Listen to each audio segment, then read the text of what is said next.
This is a video on ground driving your miniature donkey. This video is not just a boring old driving your donkey around, following it on the ground. It is all the tools you can use and make use of the ground driving for the donkey.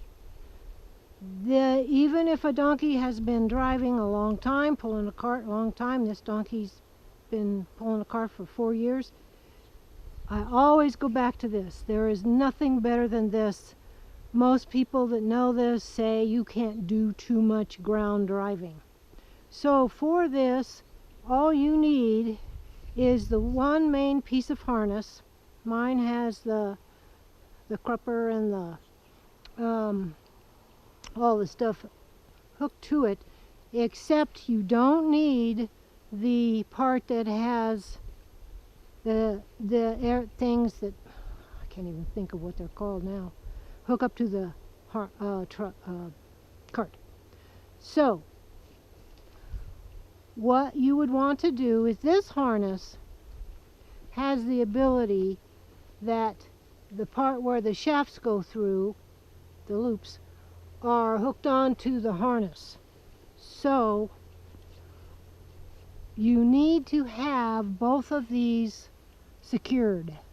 So if you have one that doesn't have buckles, but it rotates around the shafts once you get them in, find a way to attach it to itself underneath or whatever, just so these are secure, because we're going to use them. Okay. Next thing is the bridle. And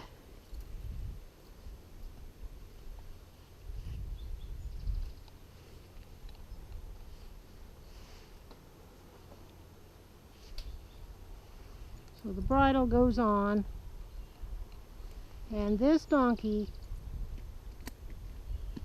she hardly ever tells me no for anything, but lately she's been saying she doesn't like for me to stick her ear in this other side. It's bugging her. So if she's telling me something like that, I'm going to listen to her, because she doesn't complain about much of anything else. So I'm going to detach this and simply put her ear in there. As you can see, she's fine. And then buckle it back up. That way, when the bit is supposed to come up and leave the little wrinkles in her mouth there, it is properly installed. So that, it has noseband like they're all required to. And on this bit, I put instead of a chain, I'm using a leather curb chain, leather curb strap. So as you can see, when the reins pull, the curb strap acts here, which pushes her back. Alright, then the reins, and this is kind of critical, because this is the way I do it when I'm ground driving. You cannot do this way, obviously, when you hook the cart and use the cart. But for the ground driving, it really gets a lot of nice bend if you put the reins through where the shafts go and then attach them to the bit.